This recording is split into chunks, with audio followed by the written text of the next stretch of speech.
Hey guys, this is Cam315 back at it with another video for you guys, and I'm back with another Shikimori. It's not just a cutie episode review for you guys. I know. If you thought I was gonna miss this week, I didn't miss this week.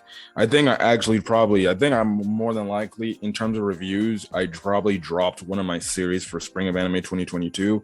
And sadly, just to let you guys know, I'm probably gonna stop reviewing in in Heart of Kunoichi Tsubaki. I think just mostly from the standpoint, I think the animes that are in Spring of Anime 2022 that I'm reviewing on the channel, I think pretty much that's all I'm going to review. I was going to review In the Heart of Tsubaki Kunoichi weekly, but it's like, no, it's just too much for me to cover, especially with the stuff I have work and everything. Now it's just like, no, I can't do this. I can't. Yeah, that's the whole thing there. But this week of Shikimori is not just a cutie. It was another solid episode, another cute based episode, and kind of in a way, I feel like especially at the end of the episode, Shikimori kind of shut up the haters of the show, especially when it came to talking about Izumi, which I loved every single bit of it. And stuff like that, because she was explaining how Izumi's best traits, which was kind of a thing that some of the community has been kind of up in arms about Izumi and how like he's a pathetic character, and like how could a girl like Shikimori fall for this dude, and stuff like that. So in a way, she kind of this episode kind of somewhat at the end shut up the Shikimori haters that I kind of diss on Izumi and everything. But this episode kind of starts off with Izumi's friend, straight like, hey, I can't go to the movies, I got 2 tickets given to me, if you have somebody you want to go with, go right ahead with, and stuff like that. And Izumi is like, oh, okay, sure, yeah. And then obviously I found it so cute and adorable, Shikimori overhears this and she's just looking at him like, he should ask me, because I'm his girlfriend and everything. But he starts looking around and then she's like, and then he's like, oh, he's like, hey, Shikimori, you want to go to the movies with me? And obviously she's overjoyed and she's happy because he asked her. I'm like, oh, that's so cute. She was getting a little jealous. But you have the whole thing where it's kind of like them going on a date and everything.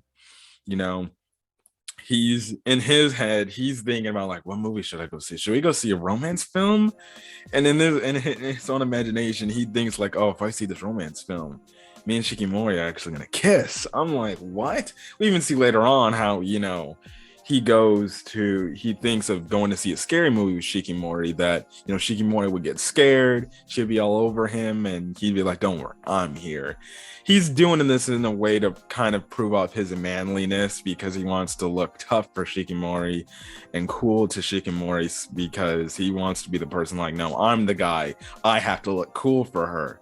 I have to be the one that's kind of got, I wouldn't say have the balls in the relationship, but kind of the one that takes the reins, and I know I can be the one that protects her and everything. While Shikimori's on the other hand preparing for this whole date thing, she's just freaking trying on different outfits, and the first outfit she wore was actually pretty cute, I'm not gonna lie. All the other outfit designs were pretty cute, but I did like the design she had, the fact that she had her hair in a ponytail and everything, the way it looked, and the nice red dress. We do actually see her brother. I don't know if it's like an older brother or a younger brother, but her older brother looks essentially like her, just with darker pink hair. So yeah, but that's the whole thing there. They end up going to the movies, and they're like planning out. Obviously my boy, he's stunned at the way Shikimori looks like, which I think is cute and everything. So what happens next is essentially they go to the movies, they're deciding what movies they want to go see. Obviously he was thinking about the romance film, but then he looks at what Shikimori's looking at, and it's a scary film. Now Izumi, we find out like, oh, he ain't cool with scary films, but then he realizes like, wait a second, if we go, she might be scared and then she could be all over me. Oh yes, I could find a way to look manly. And obviously, Shikimori's like, okay, Izumi, what would you like to see? And obviously Izumi is like, wait, No, no, no, no. I'm the one treating you to this. I'm the one treating you to this date. You know, I'm the one that asked you out and everything. Let's choose a movie, your opinion. Shikimori's like, no, it's all right. I don't care what movie we go to see. You know, I want you to be happy and feel comfortable and everything. Izumi's like, no, please. What's your favorite genre of movies and stuff like that? You like scary movies? And she's like, well, I guess I don't mind them. So they decide on going to this scary movie of a clown that I feel like this is a ripoff of It. Like literally, they had the balloon, the creepy, scary clown. I'm watching this episode and I'm like, bruh, is this supposed to be some ripoff of It? Because that's what it looks like. And obviously, the funny portion of it is the fact that Izumi, he's freaking out. He's scared and everything. And when it gets to the scary part, he's like literally screaming. But Shikimori reassures him, has his hand on everything. Eventually, it comes out. They eventually leave the movie theater and everything. And obviously, Shikimori's like, "Oh, I didn't know you were gonna be that scared. We should have probably chose a different movie." He's like, "No, no, it's okay." And they end up deciding. So they're walking. They end up running into his mom and his grandfather. I think that's his grandfather, unless that's his dad. I don't know. He looks old enough to be his grandfather, but maybe that's his dad. Anyways, they end up going home and they actually end up eating dinner at home. So it's kind of like a home date in a type of way thing. And it's all cute. And obviously we know his family knows of Shikimori and everything. And after they get done eating, freaking Izumi does the typical things boys do, like on like, you know, Thanksgivings and stuff like that. After you eat food and you just fall asleep as a dude on the couch. I don't blame you. I do that sometimes too. And that's when you kind of get a one-on-one conversation with Shikimori and Izumi's mom. And it was the whole thing of, you know, Izumi's mom kind of saying that, hey, you know, Shikimori, I'll say this. Thank you for watching out for Izumi and always being there for him. I know what his unluckiness, you know, it ends up becoming a burden and it probably becomes an annoyance. But you know, I'm really glad you're in his life and everything, and I hope you never leave him, and I hope you stay by his side. Because she goes on the whole monologue of saying, like, you know, I don't get a chance to watch him, and he's always been an unlucky boy. Like, we even see it when, you know, he went out, he was always cut up and everything. Like, she even says, like, you know, he would have all these bruises and everything. Next thing you know, he comes back home, he has even more bruises. And I'm like, and they have this one thing where he's like, he comes back home as a kid, he got this freaking branch stuck in his bucket hat, or peeking out of his bucket hat, and you just see little red little dots, or like blood literally coming out of this dude's head. I'm like, you should take him to a hospital because he's gushing blood from his head. Kid probably got a concussion. I'm like, wow, this dude's really unlucky. He's got little tiny branches getting stuck in his head, and he's bleeding from it. But the premise of this discussion was the fact of, yeah, you know, Shikimori's mom, not Shikimori's mom, Izumi's mother is grateful for Shikimori always looking out for Izumi and protecting him, and she wants you know, Shikimori to always be by his side, no matter what, because obviously his mother knows that, you know, she's not always going to be there for him.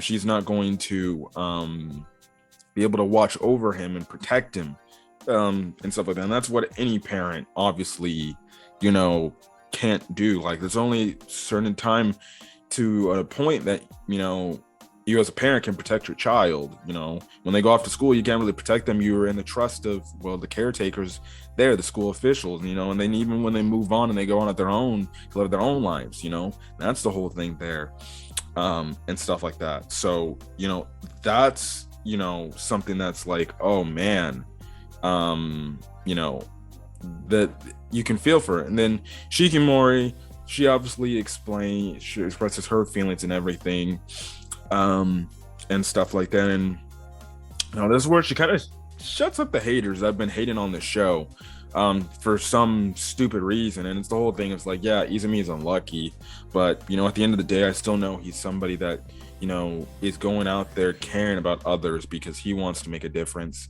and he wants to help people and he wants to assist. I see it you know, firsthand. He wants to be a person that helps people because he cares about people.